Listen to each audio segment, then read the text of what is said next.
വിവിധ medical college ആശുപത്രികളിലെ ഡോക്ടർമാരുടെ ഒ.പി. ബഹിഷ്കരണ സമരം രോഗികളെ വലച്ചു. കേരള മെഡിക്കൽ കോളേജ് ടീച്ചേഴ്സ് അസോസിയേഷന്റെ നേതൃത്വത്തിൽ ഇന്നലെയാണ് ഒ.പി. ബഹിഷ്കരണ സമരം ആരംഭിച്ചത്.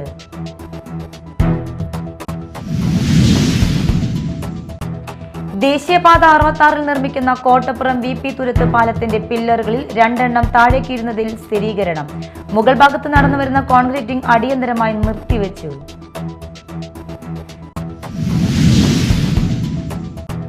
ചാലക്കുടി ദേശീയപാതയിൽ പിക്കപ്പ് വാനും ബൈക്കും കൂട്ടിയിടിച്ച് പിക്കപ്പ് വാന് തീപിടിച്ചു. ഒരാൾക്ക് ഗുരുതര പരിക്കേറ്റു. അപകടം എറണാകുളത്തേക്കുള്ള ട്രാക്കിൽ.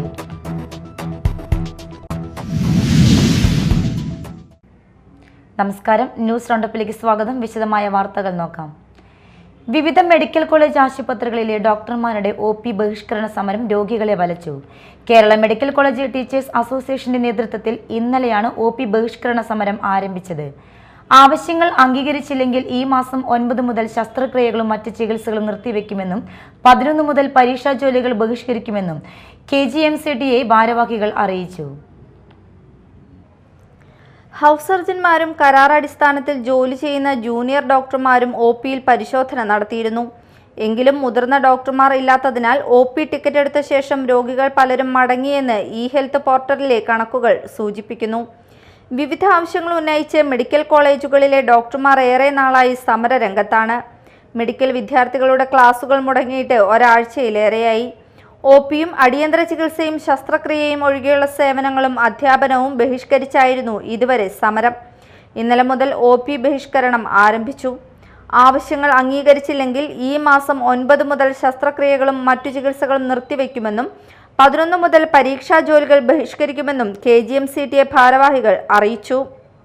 എൻട്രി കേഡർ ശമ്പളത്തിലെ ഇടിവ്, ശമ്പള പരിഷ്കരണ കുടിശ്ശിക, പെൻഷൻ സീലിംഗ്, നിയമനമില്ലാതെ പുതിയ മെഡിക്കൽ കോളേജുകൾ ആരംഭിക്കുന്നത്, NMC അംഗീകാരം നേടുന്നതിനായി ഡോക്ടർമാരെ കോളേജുകൾക്കിടയിൽ മാറ്റി നിയമിക്കുന്നതിലൂടെ പഴയ മെഡിക്കൽ കോളേജുകളുടെ പ്രവർത്തനം തകരുന്നത് തുടങ്ങിയ വിഷയങ്ങൾ ഉന്നയിച്ചാണ് KGMCTAയുടെ സമരം. Media time, Kochi. ദേശീയപാത 66 നിർമ്മിക്കുന്ന കോട്ടപ്പുറം വി.പി. തുരുത്ത് പാലത്തിന്റെ പില്ലറുകളിൽ 2 എണ്ണം താഴേക്കിരുന്നതിൽ സ്ഥിരീകരണം. ഇതേ തുടർന്ന് സ്റ്റീൽ ഗർഡറുകൾ സ്ഥാപിച്ചതിന് മുകളിലുള്ള കോൺക്രീറ്റ് ഡെക്ക് സ്ലാബിലും ഉയര വ്യത്യാസമുണ്ടായി. തുടർന്ന് മുകൾ ഭാഗത്ത് നടന്നുവരുന്ന കോൺക്രീറ്റിംഗ് അടിയന്തരമായി നിർത്തിവെച്ചു. പാലത്തിന്റെ പില്ലറുകൾ താഴ്ന്ന വിവരം കഴിഞ്ഞ ദിവസം മീഡിയ ടൈം വാർത്ത നൽകിയിരുന്നു. മൂത്തകുന്നത്ത് നിന്ന് വി.പി. തുരുത്തിലേക്കുള്ള പാലത്തിന്റെ 7ാമത്തെ പില്ലറുകളിൽ 2 എണ്ണമാണ് 1 മീറ്ററോളം താഴേക്കിരുന്നത്. തൂണുകളിൽ ടൺ കണക്കിന് ഭാരമുള്ള സ്റ്റീൽ ഗഡറുകളും ഡക്ക് ഷീറ്റുകളും സ്റ്റീൽ റോഡുകളും സ്ഥാപിച്ച് കമ്പികൾ പാകിയ ശേഷമാണ് കോൺക്രീറ്റിംഗ് നടത്തി വന്നിരുന്നത്. പുതിയ സാങ്കേതിക വിദ്യ ഉപയോഗിച്ചാണ് കോട്ടപ്പുറത്തെ 2 പാലങ്ങളുടെയും പണി നടന്നുവരുന്നത്. ഇന്ത്യൻ റോഡ് കോൺഗ്രസ് മാനദണ്ഡങ്ങൾ പാലിച്ച് ഭാരക്കൂടുതലുള്ള വാഹനങ്ങൾ വരെ കടന്നു പോകുന്ന വിധം പണി തീർക്കുന്ന പാലത്തിന്റെ തൂണുകൾ താഴോട്ടിരുന്നത് ആശങ്കയ്ക്കിടയാക്കി. വെള്ളിയാഴ്ച വൈകിട്ട് പാലത്തിനടിയിൽ മത്സ്യബന്ധനം നടത്തുന്നവരാണിത് ആദ്യം കണ്ടത്. പിന്നീട് കരാർ കമ്പനിയുടെ അധികൃതരെത്തി പാലത്തിനടിയിലും മുകളിലും പ്രാഥമിക പരിശോധന നടത്തിയ ശേഷമാണ് കോൺക്രീറ്റിംഗ് നിർത്തിവെച്ചത്. കോട്ടപ്പുറം പഴയ പാലത്തിനോട് ചേർന്ന് പടിഞ്ഞാറ് ഭാഗത്താണ് പുതിയ പാലം പണി തീർക്കുന്നത്. പഴയ പാലം പണിയുമ്പോഴും ഈ ഭാഗത്തെ തൂണുകൾ താഴേക്കിരുന്നിരുന്നു. അന്ന് നടത്തിയ പരിശോധനയിൽ മലവെള്ളക്കാലത്ത് പുഴയിൽ അടിഞ്ഞ വലിയൊരു തടി കണ്ടെത്തിയിരുന്നു. പിന്നീട് അതിന് താൽക്കാലിക ബദൽ സംവിധാനങ്ങൾ ഏർപ്പെടുത്തിയാണ് പാലം പണി തീർത്തത്. കൂറ്റൻ ക്രൗളർ ക്രെയിൻ ഉപയോഗിച്ച് 50 ടണ്ണിലേറെ ഭാരമുള്ള കോൺക്രീറ്റ് ഗർഡറുകൾ പുതിയ പാലത്തിൽ സ്ഥാപിച്ചിട്ടുണ്ട്. ഉപ്പുവെള്ള പ്രദേശമായതിനാൽ അവ നിരോധിക്കാൻ സ്റ്റീൽ പാളികളിൽ ആന്റിട്രോസി പ്രൈമർ പൂശിയിട്ടുണ്ട്. കോൺക്രീറ്റിംഗിന് ശേഷം അതിനു മുകളിൽ പുഴയിൽ നിന്നുള്ള ഉപ്പുവെള്ളം പമ്പ് ചെയ്ത് നനയ്ക്കുന്നതായും പരാതി ഉയർന്നിരുന്നു. 2.5 വർഷം മുൻപേ പുഴയിൽ പണി തീർത്ത തൂണുകളുടെ കോൺക്രീറ്റിംഗ് അടർന്നു പോകുന്നത് കണ്ടെത്തിയിരുന്നു. പരാതി ശക്തമായതിനെ തുടർന്ന് പണി നിർത്തിവെച്ച് വിദഗ്ധ സംഘം പരിശോധിച്ച ശേഷം തൂണുകളിൽ വീണ്ടും കമ്പി കെട്ടി പ്ലാസ്റ്ററിംഗ് നടത്തി ബലപ്പെടുത്തിയിരുന്നു. പാലത്തിന്റെ പില്ലറുകൾ താഴ്ന്നത് ശ്രദ്ധയിൽപ്പെട്ടിട്ടുണ്ടെന്നും വിദഗ്ധ പരിശോധന ഉടൻ ഉണ്ടാകുമെന്നും കരാർ കമ്പനി അധികൃതർ പറഞ്ഞു. തൂണുകളുടെ പണിയുമായി ബന്ധപ്പെട്ട് നടത്തിയ പൈലിംഗിന്റെ തകരാറായിരിക്കും കാരണമെന്നാണ് പ്രാഥമിക നിഗമനം. ഡൽഹി ആസ്ഥാനമായ കമ്പനിയാണ് മൂത്തകുന്നം മുതൽ ഇടപ്പള്ളി വരെയുള്ള റീച്ചിലെ പാലങ്ങളുടെയും റോഡുകളുടെയും കരാർ എടുത്തിട്ടുള്ളത്. Media time, Kodungallur. കൊടുങ്ങല്ലൂരിലെ പുല്ലുറ്റി ചാപ്പാറയിൽ 4,15,00,000 രൂപ ചിലവഴിച്ച് പൊതുമരാമത്ത് വകുപ്പ് നിർമ്മിക്കുന്ന സയൻസ് പാർക്കിന്റെ ആദ്യഘട്ടം പൂർത്തിയാകുന്നു. കെട്ടിടത്തിന്റെ പണി ഏകദേശം പൂർത്തിയായി. കെട്ടിടത്തിലേക്ക് ആവശ്യമായ ഫർണിച്ചറുകളും ഇന്റീരിയർ പ്രവർത്തനങ്ങളും കൊടുങ്ങല്ലൂർ നഗരസഭ ഇത്തവണത്തെ പദ്ധതിയിൽ ഉൾപ്പെടുത്തി നടപ്പിലാക്കും. ആധുനിക രീതിയിൽ സജ്ജീകരിച്ച biology, physics, chemistry, mathematics, mechatronics ലാബുകൾ, science park, botanical garden, zoological garden എന്നിവയാണ് ആദ്യഘട്ടത്തിൽ തന്നെ പരിഗണനയിൽ ഉള്ളത്. ഇതിനായുള്ള കെട്ടിടത്തിന്റെ പണി ഏകദേശം പൂർത്തിയായി. കെട്ടിടത്തിലേക്ക് ആവശ്യമായ ഫർണിച്ചറുകളും ഇന്റീരിയർ പ്രവർത്തികളും കൊടുങ്ങല്ലൂർ നഗരസഭ ഇത്തവണത്തെ പദ്ധതിയിൽ ഉൾപ്പെടുത്തി നടപ്പിലാക്കും. രണ്ടാം ഘട്ടത്തിൽ ആധുനിക രീതിയിലുള്ള ശാസ്ത്രം മ്യൂസിയം, പ്ലാനറ്റോറിയം, ഒബ്സർവേറ്ററി എന്നിവ നിർമ്മിക്കും. വിദ്യാർത്ഥികൾക്കും ശാസ്ത്ര അധ്യാപകർക്കും BEd, TTC വിദ്യാർത്ഥികൾക്കും കോളേജ് വിദ്യാർത്ഥികൾക്കും ഈ സ്ഥാപനം വളരെ മുതൽക്കൂട്ടാകും. ദിവസേനയുള്ള സന്ദർശനങ്ങൾക്ക് പുറമെ വിവിധ ശാസ്ത്ര പരിപാടികൾ, ക്യാമ്പുകൾ എന്നിവ സയൻസ് പാർക്കിൽ വിദ്യാർത്ഥികൾക്ക് വേണ്ടി നടപ്പിൽ വരുത്തും. മുതിർന്നവർക്കുള്ള ശാസ്ത്രവുമായി ബന്ധപ്പെട്ട പരിശീലനങ്ങളും സയൻസ് പാർക്കിൽ ഉണ്ടാകും. VR സുനിൽകുമാർ MLA, കൊടുങ്ങല്ലൂർ നഗരസഭാ chairperson Honey Peethambaran, vice chairperson Sumitha Nisaf, ward councillor EC Ashokan എന്നിവർ സയൻസ് പാർക്കിന്റെ പുരോഗതി വിലയിരുത്തി. എന്നെ സംബന്ധിച്ചിടത്തോളം ഒരു സ്വപ്ന പദ്ധതി കൂടിയാണ് സയൻസ് പാർക്ക്. കൊടുങ്ങല്ലൂർ നഗരസഭയിൽ അതോടൊപ്പം തന്നെ ഉന്നത വിദ്യാഭ്യാസ മേഖലയ്ക്കും വലിയൊരു നേട്ടം കൂടിയായിട്ടാണ് ഇതിനെ കാണാൻ കഴിയുന്നത്. ശാസ്ത്ര അവബോധം കുട്ടികളിലേക്ക് എത്തിക്കുക എന്നുള്ള ലക്ഷ്യത്തോടു കൂടി തന്നെ ബഡ്ജറ്റിൽ ഉൾപ്പെടുത്തി 4.5 കോടി രൂപ ചെലവഴിച്ചുകൊണ്ടാണ് ഇതിന്റെ തുടക്കം കുറിച്ചിട്ടുള്ളത്. ഇതിന്റെ ആദ്യത്തെ സ്പേസാണ് ഇവിടെ ഞങ്ങളെല്ലാവരും കാണുന്നത്. അടുത്ത അതിന്റെ പ്രവർത്തനങ്ങൾ തുടർന്നു കൊണ്ടിരിക്കുകയാണ്. തീർച്ചയായിട്ടും ഇതിന്റെ പ്രവർത്തനം വിലയിരുത്തുന്നതിനും എത്രയും പെട്ടെന്ന് ഇതിന്റെ പ്രവർത്തനങ്ങൾ പുരോഗമിക്കുന്നതിനും വേണ്ടി ആണ് ഇതെല്ലാം സന്ദർശിക്കുന്നതിന് ഞങ്ങളിവിടെ എത്തിച്ചേർന്നിട്ടുള്ളത്. Media time, Kodungallur. തൃശൂർ പുന്നയൂർകുളത്ത് ഗർഭിണിയായ ആടിനെ കയ്യും കാലും കെട്ടിയിട്ട് ലൈംഗിക വൈകൃതത്തിന് ഇരയാക്കിയതായി പരാതി. ആടിന്റെ കരച്ചിൽ കേട്ട് ഉടമസ്ഥർ എത്തിയപ്പോൾ ഇയാൾ ഓടി രക്ഷപ്പെട്ടു. ഇതര സംസ്ഥാന തൊഴിലാളിയാണ് ആക്രമണത്തിന് പിന്നിലെന്നാണ് നിഗമനം. തൃശൂർ പുന്നയൂർകുളത്ത് ഗർഭിണിയായ ആടിനെ കയ്യും കാലും കെട്ടിയിട്ട് ലൈംഗിക വൈകൃതത്തിന് ഇരയാക്കിയതായി പരാതി. സംഭവത്തിൽ പ്രതിയായ ഇതര സംസ്ഥാന തൊഴിലാളി രക്ഷപ്പെട്ടു. ആടിന്റെ കരച്ചിൽ കേട്ട് ഓടിയെത്തിയ നാട്ടുകാരെ വെട്ടിച്ച് പ്രതി രക്ഷപ്പെടുകയായിരുന്നു. ഉപ്പുങ്കൽ സ്വദേശി ഷംസുദ്ദീന്റെ ആടിനെയാണ് ഇയാൾ ഉപദ്രവിച്ചത്. പാടത്ത് നെല്ലിന് മരുന്നടിക്കാൻ എത്തിയ ഇയാൾ ആടിന്റെ കൈകാലുകൾ കെട്ടിയിട്ട് ഉപദ്രവിക്കുകയായിരുന്നു. അപ്പൊ നായക്കളാന്ന് പറഞ്ഞപ്പോ പിന്നെ നായക്കളെല്ലാം അപ്പൊ വന്നിട്ട് എന്നോട് പറഞ്ഞു അമ്മട്ട് വന്നോട് ഒരു ബംഗാളി അത് ആടിന്റെ പേര് കൗണ്ട് കൊടുത്തിട്ട് എന്തൊക്കെ കാട്ടുന്നത്.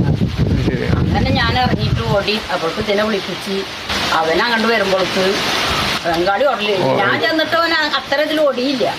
ആടിനെ കെട്ടിട്ട് കയറുന്നത് ഇതിന്റെ കയ്യും കാലൊക്കെ വരിഞ്ഞ് കെട്ടിയേക്കാണ്. എന്നിട്ട് ഇതിനെ ഇങ്ങനെ കൗത്തിയിട്ട് കാല് നീട്ടി വെച്ചിട്ട് ഇങ്ങനെ ഇതാക്കിയിട്ട് കയ്യും കാലൊക്കെ നീട്ടി വെച്ചിട്ട് കൗത്തിയിട്ടിട്ടാണ് പോകാൻ കാട്ടുന്നത്.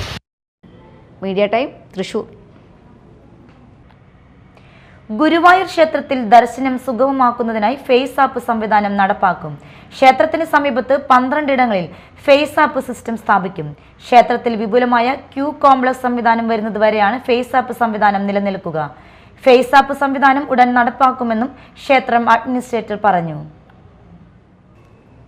ഗുരുവായൂർ ക്ഷേത്രത്തിൽ ദർശനം സുഗമമാക്കുന്നതിനായി ഫേസ് ആപ്പ് സംവിധാനം നടപ്പാക്കും. ക്ഷേത്രത്തിന്റെ സമീപത്ത് 12 ഇടങ്ങളിൽ ഫേസ് ആപ്പ് സിസ്റ്റം സ്ഥാപിക്കും. ഫേസ് ആപ്പ് സംവിധാനത്തിന് മുന്നിൽ നിന്നാൽ ഭക്തർക്ക് ടോക്കൺ ലഭ്യമാകും. ദർശന സമയം ടോക്കണിൽ ഉണ്ടാകും. ദർശന സമയം വരെ പ്രത്യേകം തയ്യാറാക്കിയ കമ്പാർട്ട്മെന്റുകളിൽ ഭക്തർക്ക് വിശ്രമിക്കാം. ഭക്തർക്ക് ലഭിക്കുന്ന ടോക്കൺ നമ്പറുകൾ കമ്പാർട്ട്മെന്റുകളിൽ തെളിയും. ഈ സമയമാകുന്ന മുറയ്ക്ക് ടോക്കൺ നമ്പർ അനുസരിച്ച് കമ്പാർട്ട്മെന്റുകളിൽ നിന്നും ദർശനത്തിനുള്ള ക്യൂവിലേക്ക് ഭക്തർക്ക് പോകാൻ കഴിയും. ക്ഷേത്രത്തിൽ വിപുലമായ ക്യൂ കോംപ്ലക്സ് സംവിധാനം വരുന്നതുവരെയാണ് ഫേസ് ആപ്പ് സംവിധാനം നിലനിൽക്കുക. എത്ര പേർ ക്ഷേത്രം സന്ദർശിച്ചുവെന്നതും ആളെ തിരിച്ചറിയാനും ഈ സംവിധാനത്തിലൂടെ കഴിയും. ഭക്തർക്ക് സുഗമമായ ദർശനം സാധ്യമാക്കുന്നതിനുള്ള തീരുമാനങ്ങളിൽ പ്രധാനപ്പെട്ട ഒന്നാണിതെന്നും ഫേസ് ആപ്പ് സംവിധാനം ഉടൻ നടപ്പാക്കുമെന്നും ക്ഷേത്രം അഡ്മിനിസ്ട്രേറ്റർ പറഞ്ഞു. ഫേസ് ആപ്പ് സംവിധാനം നടപ്പാക്കാനായി താൽപ്പര്യപത്രം ക്ഷണിച്ചു. കമ്പനികളോട് തങ്ങളുടെ ആവശ്യം പറയും. മികച്ച ആശയങ്ങൾ അവതരിപ്പിക്കുന്ന കമ്പനികളെ പദ്ധതി നടത്തിപ്പ് ക്ഷേത്ര ഭരണസമിതി ഏൽപ്പിക്കുമെന്ന് അദ്ദേഹം പറഞ്ഞു.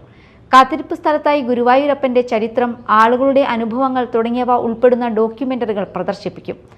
ബാത്റൂം, മെഡിക്കൽ സൗകര്യം, സ്നാക്സ് കഴിക്കാനുള്ള സൗകര്യം, കൈ കഴുകാൻ വാഷ് ബേസ്, പൂജയടക്കം ബുക്ക് ചെയ്യാനുള്ള ടച്ച് സ്ക്രീൻ എന്നിവയും ഒരുക്കും. വെർച്വൽ റിയാലിറ്റി ഉപയോഗപ്പെടുത്തിയുള്ള ഡോം തിയേറ്ററും ഒരുക്കുമെന്ന് അഡ്മിനിസ്ട്രേറ്റർ അറിയിച്ചു. Media time, Guruvayur. ഇനി മറ്റു വാർത്തകൾ നോക്കാം ഒറ്റനോട്ടത്തിൽ.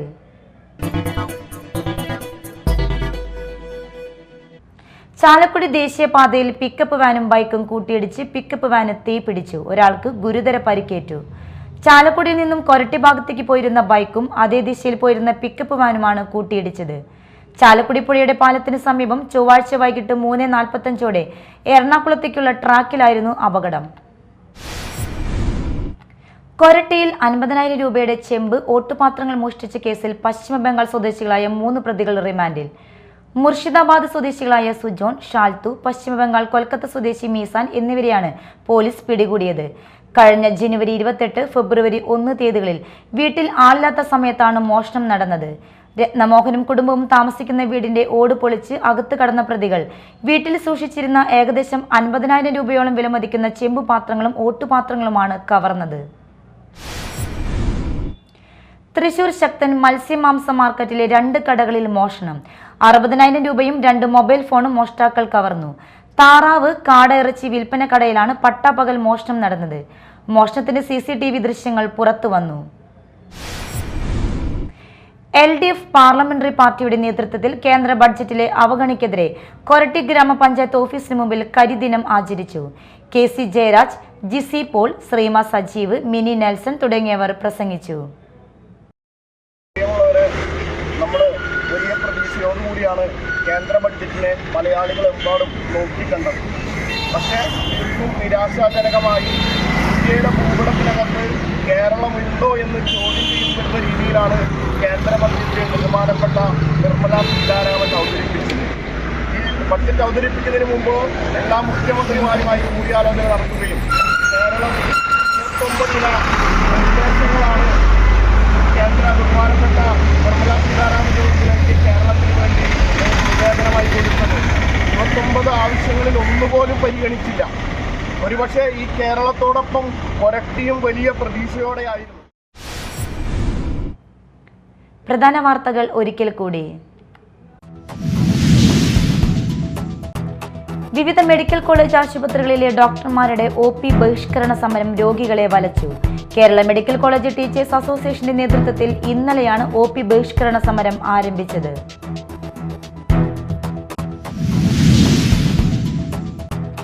ദേശീയപാത 66 നിർമ്മിക്കുന്ന കോട്ടപ്പുറം VP തുരുത്ത് പാലത്തിന്റെ പില്ലറുകളിൽ 2 എണ്ണം താഴേക്കീഴുന്നതിൽ സ്ഥിരീകരണം. മുകൾ ഭാഗത്ത് നടന്നുവരുന്ന കോൺക്രീറ്റിംഗ് അടിയന്തരമായി നിർത്തിവെച്ചു.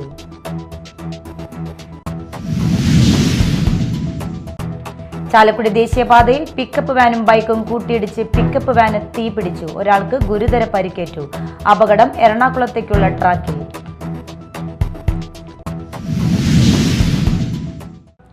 ഇതോടെ ന്യൂസ് റൗണ്ടപ്പ് സമാപിച്ചു. നമസ്കാരം.